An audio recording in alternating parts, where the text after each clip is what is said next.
fellow diamond painting addicts, and welcome back to Diamond Painting Anonymous. I'm Daphne, and I'm here today with a mini whip and chat, I guess. What I wanted to do was talk to you guys about AI. AI has been kind of all over the place lately about AI art. I'm seeing it pop up in the role-playing game sphere, lots of people talking about what they like, what they don't, is it acceptable, isn't it, how does it work, tons of questions. So I went out what's been about a month ago now, when I signed up for ChatGPT, and I'll stick a link to it down below. I don't know if they're still offering people logins or not. I don't even know if mine still works, honestly, because I haven't done it since I first logged in. But I spent a couple of hours a month or so ago going through and asking it to write me scripts for diamond painting videos and seeing what it came up with. And, I asked it things like tips for beginners to diamond painting. What are the top 5 diamond painting tips? What are some tips to diamond paint faster? What are some mistakes that diamond painters make that you should avoid? What are some tips for working with square drills? All kinds of things that I could think of to ask. And just as a little background, well, before I jump into all that, I'll get into the background in just a minute.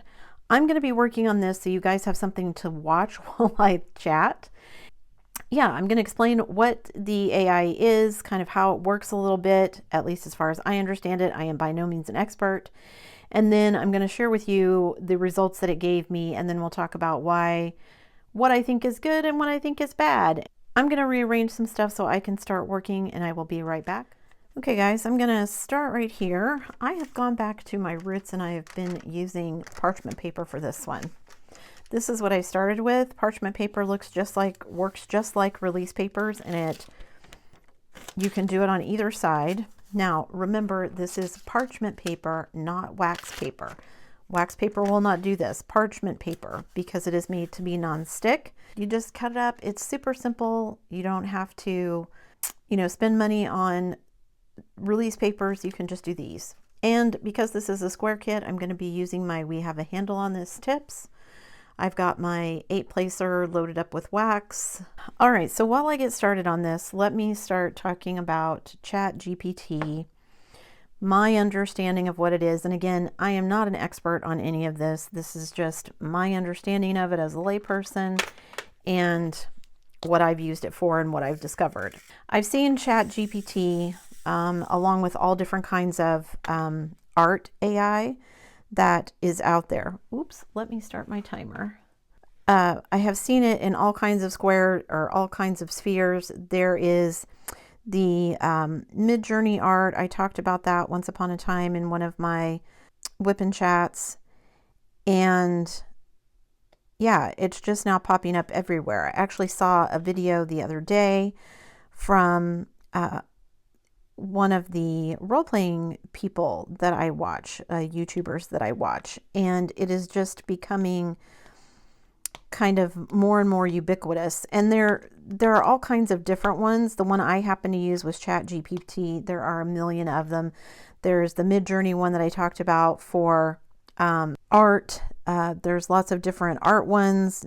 There's the ChatGPT, which I use, which is more of a text-based one.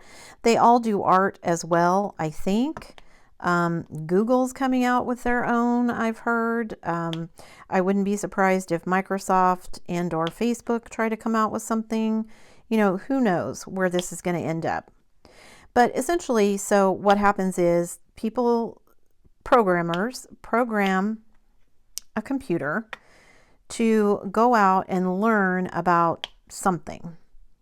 And then they set it up so that you as a user can come in, ask the computer, the AI, to do something for you. So for instance, with Mid-Journey, they had to train it to look at art. And so what they did was they fed it millions and millions and millions of art pieces from all over the internet, whether that was public domain art or not. Any place that there was art on a website, they put it in, which is where some of the lawsuits and disagreements are coming from, because, just because it's out on the internet does not mean it's free for use. Just like we know in the diamond painting community that not all diamond painting companies use licensed artwork. That is essentially what the art AIs have done, gone out and used any and all art, whether they had permission from the artist or not. If it was on the net, they scraped it, ran it through this program. And so that's become the thing of, well, I own this and I didn't give you permission to use it. So if you used it, you should now have to somehow reimburse me and or be excluded from using it again. I think there's this prevalent notion among a lot of people, especially among people who've grown up with the internet, that if it's on the internet, it is fair game and free use, and that just simply is not true.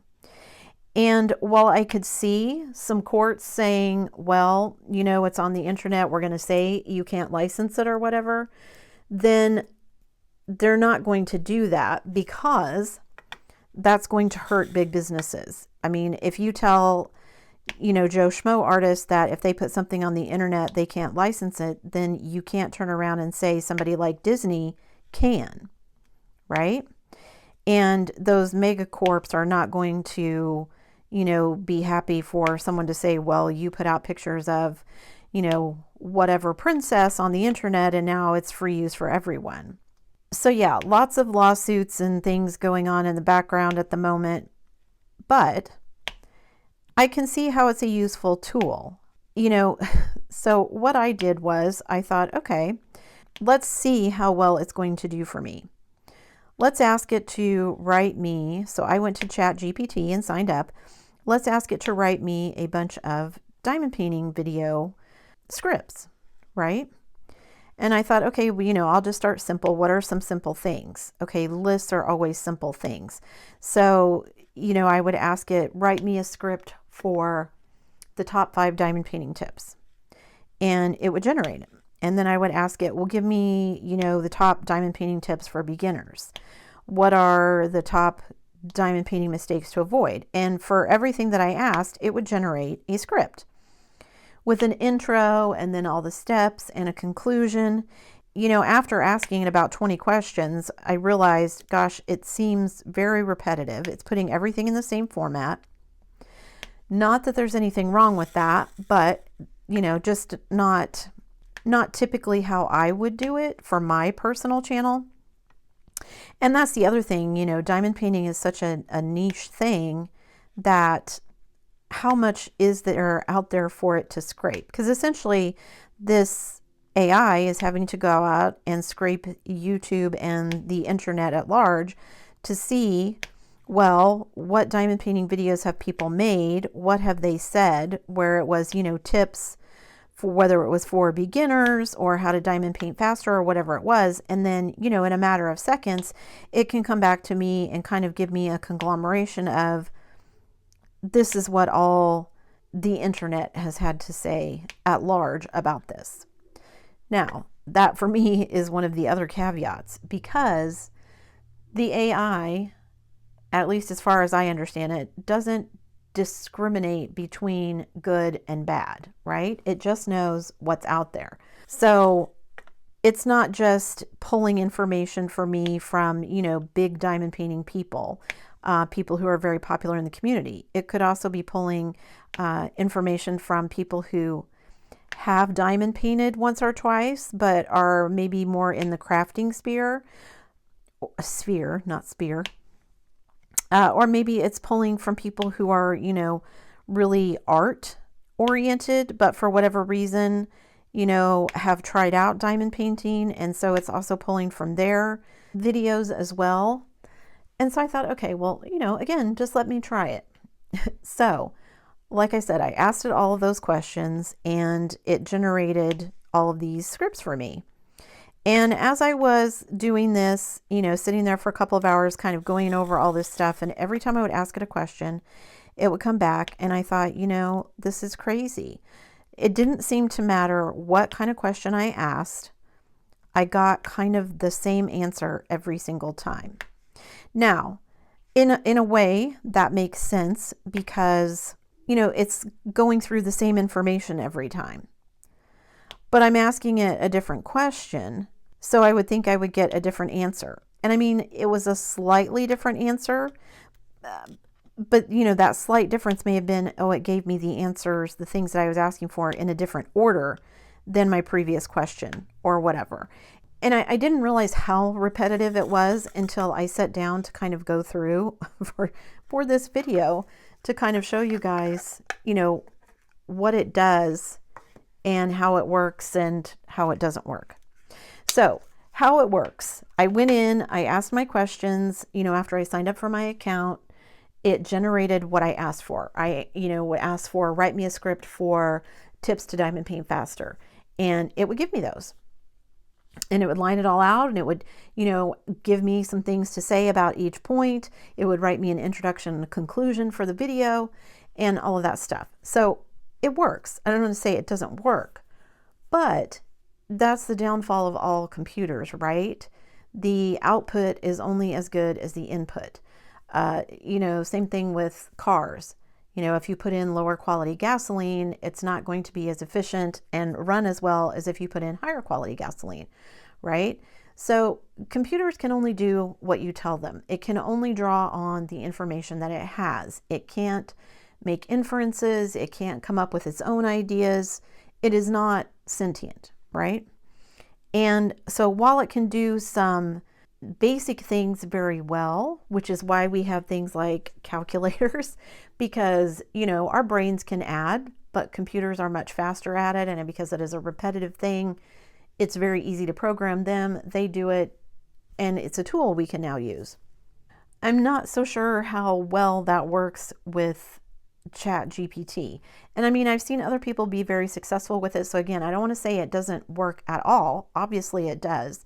I mean, I've seen people on, you know, when I'm trolling through YouTube, people who are using it to design RPG games, people who are using it to design and or write books, people who are using it like I was trying to help them write video scripts, you know, so there's all kinds of uses for it. However, again, it only knows what it knows. And so as I was going through, I'm trying to find this symbol here. Where is it? There it is. As I was going through and kind of looking at all of this, what I noticed was, like I said, I kept getting the same answers. If you want to know how to diamond paint faster, how to be a better diamond painter, how to, you know, the top 5 tips for diamond painting, or the top 5 mistakes, or things you should know as a beginner, stay tuned, because I'm here to tell you. And you'll see as I go through how it becomes repetitive. So what I found was, so for instance, I asked for top 5 diamond painting tips. And not that any of these are wrong, but these would not be what I chose as my top 5 to share with you.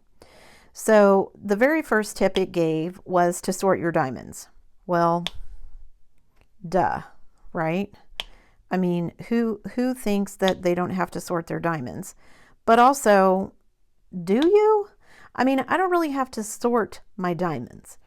I put them in containers and label them, but they come sorted.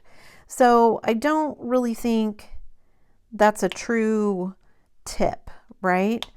One of the other ways that I asked that question, it was telling me, oh, to sort the diamonds by shade.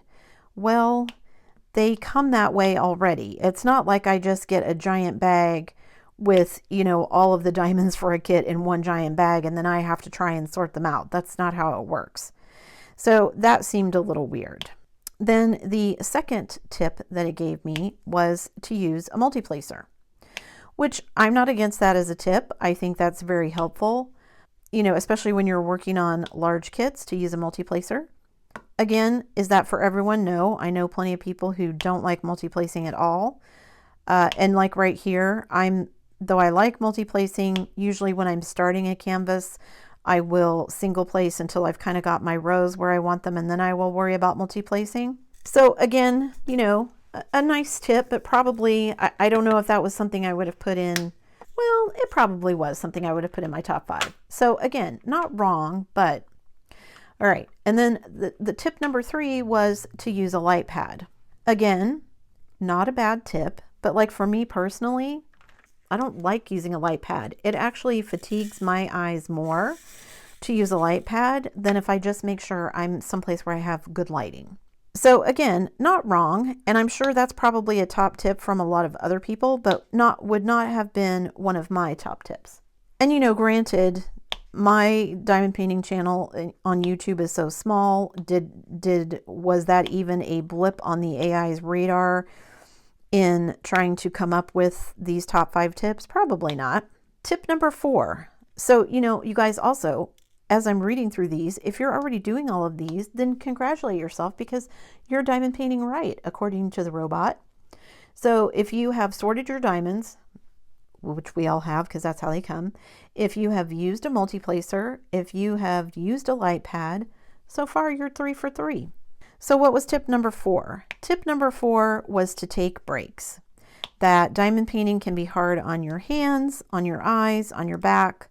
And so, you know, if you do it for too long all at once, you can become very fatigued. If you're not using something kind of ergonomic to sit in, then, you know, you need to make sure to take frequent breaks. Okay. Is that a top 5 diamond painting tip? I don't know. I don't know if I would have considered that even. I mean, I would have considered the ergonomics of, you know, make sure you have a good tool, that sort of thing. But I don't know if I would have considered you need to take a break for your, you know, health or whatever, if that would have considered a tip. But okay. I mean, I can accept that. Okay. And then tip number 5 was to have fun, which I love. I actually love that that's one of the tips because I think we don't get told that enough as diamond painters. I know that me especially, and part of that is because I have the YouTube channel, but I get very bogged down sometimes in my schedule and what I need to accomplish and what I need to finish and all that kind of stuff. And I forget to have fun. So there you go.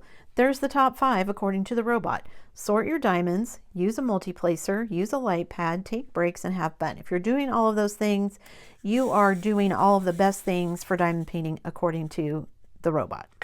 So then I was like, okay, well, that's your top 5 tips just for diamond painting in general. What are the top mistakes that you want to avoid, right? Because if you want to diamond paint correctly, what do you want to avoid? And I'm sure you could guess, but basically what it gave me for those, the top 5 mistakes, was the opposite of what the top 5 tips were. What were your top 5 mistakes? You didn't sort your diamonds. You didn't use a light pad. You didn't take breaks. You didn't use a multi-placer. Although it didn't say you're not having fun as the last one. It said that you were not pressing firmly enough to adhere your diamonds to the canvas. So those were the top 5 mistakes. So then let me look at a different question. Let me ask it, how do I diamond paint faster, right? That's something I'm always looking for. What little tweaks and things can I make to my diamond painting so that I can diamond paint faster? And so I asked it for 5 tips. Tell me 5 tips to diamond paint faster, right? And the tips it gave me were to, gosh, I don't know if you could guess, but 1, sort your diamonds. 2, use a multi-placer. 3, use a light pad. 4, take breaks. Now, if those sound familiar, that's because those are 4 from the top 5 tips. So I guess essentially how you diamond paint best is also how you diamond paint fastest. I don't know if that necessarily follows, but that seems to be what the computer thinks. Now, the last one was not to have fun. It was to work in sections. I guess I can see that as an answer, although I don't know if that necessarily flows in diamond painting faster. The reasoning behind working in sections was so that you didn't get overwhelmed. And I'm guilty of that myself. When I'm working on a large painting like this, part of the reason that I section it off the way that I do is that I become what one of you out there told me was a drill chaser. And for a moment, I was like, what is that?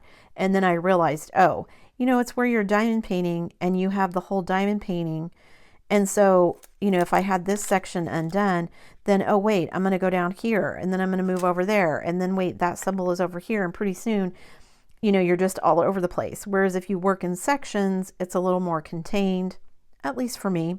And it does keep me from getting overwhelmed. I don't know if that's necessarily makes people faster, but maybe, I guess. So far, the top diamond painting tips, the tips for diamond painting faster, the mistakes to avoid are all pretty much the same. While I would expect some overlap in those instances, I did not expect as much overlap as I was getting. I mean, it seemed like essentially no matter the question that I asked, I was getting the same answer, which was a little frustrating because, I'm asking different questions. I wouldn't expect them to all have the same answer. And again, I believe that this goes back to there's not enough data out there.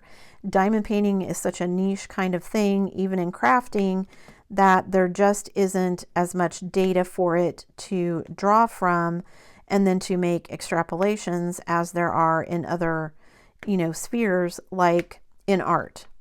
I mean, there's a million pieces of art, literally millions, probably billions of pieces of art out on the internet, because you've got to think about, it's not just, websites where people have posted their art for sale or whatever. It's, anybody who has posted anything for sale, whether that's a small business owner, a big box store like Walmart or Target or anything, if it's on the internet, it is fair game for their scraper bots. And that's where kind of the whole issue has come in. And I have seen a lot of people kind of, gloom and doom about how AI is going to ruin art or, insert whatever here. I don't know if I think that's true.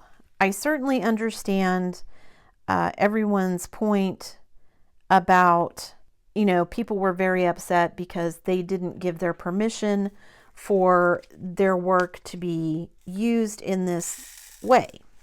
And I can certainly get behind that. I don't think that is appropriate, and it somehow needs to be addressed.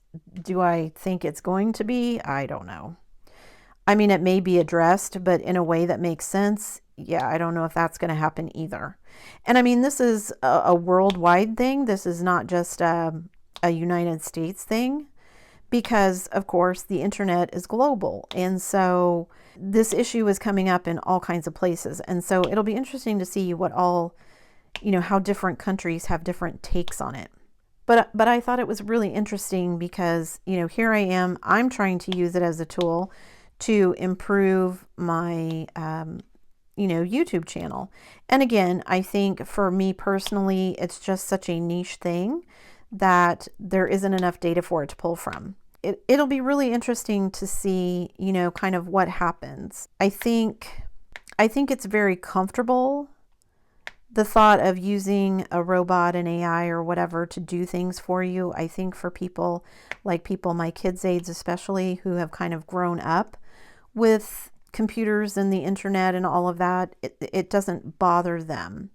They don't see kind of some of the issues with it that perhaps people my age would see. So it'll be interesting to see how this all falls out. Do I see AI going away? No, I don't. I do think it has its uses. I think robots have their place. It was really funny. We when I worked at the preschool, we did a week of science technology kind of thing, and we talked about robots. In fact, we had a robots week, and we would talk to the kids about what do robots do and how do they work, and very simplified, of course, because they were preschoolers, but what would be a reason that we would use them. And so things like space exploration or deep sea exploration, things like that, or volcanic exploration, Antarctic exploration, things where it would be very dangerous for a human to go. It could theoretically be possible for robots to go. I mean, there's still issues to be overcome, of course, when you're talking about space exploration. Yeah, robots don't need to breathe, but How are they going to charge themselves? What happens if something malfunctions? Can they repair themselves? All that kind of thing. I think they have their place, and I don't think they're going anywhere. But I think, and I've said this before, I think sometimes these programmers get so excited about the fact that they can do something that they don't stop and think about whether they should. And, you know, maybe it's an instance of I don't understand how it's all going to go, and I'm kind of missing the bigger picture on how, you know, something could be made better by the use of robots. In the healthcare sphere, you know, they have come a long way with using robots to do surgery and sorts of things that they never would have been able to do without them. So I think, like I said, there are instances where it will be helpful. Unfortunately for me, with what I was trying to use it for, it wasn't all that helpful. I mean, I could have gone out and written most of these. Basically, whether I was asking it for mistakes to avoid, or tips to give to beginners, or tips to go faster, or, you know, tips for working with square drills versus tips for working with round drills, or what are your top 5 tips? It basically gave me the same answers or similar answers every single time. And so I was like, well, clearly this isn't going to work because it doesn't know enough. And I think that's where it's going to come in, that, you know, they're not going to quote unquote take over, because there's going to be still that need for human expertise and human creativity, you know, the inspiration kinds of things that people make. I don't think robots are ever going to be able to do, no matter how fancy the AI is. And some of it has to do with, again, the AI can only work with the data that it's given. And can you input to a robot all of the information and experiences that one person gets over the course of their life? I don't know that that's even possible. But certainly in the area of expertise, you know, and again, this is me talking about it from a diamond painting perspective, and that's a very niche thing compared to, say, art or medicine or history or anything like that. But I just kind of wanted to give you guys, you know, my experience with it. And again, I will link it down below. So I don't know if it's still open, if ChatGPT is still open and letting people sign up. It was, when I signed up, it was in alpha or beta or something. I don't even remember what it was. But if it's not, I'm sure there's another one that is. They're popping up all over the place. If you're interested to go find one, go check it out. Like I said, I can see how it would be useful for certain things. But for me, yeah, just didn't turn out the way that I thought it would.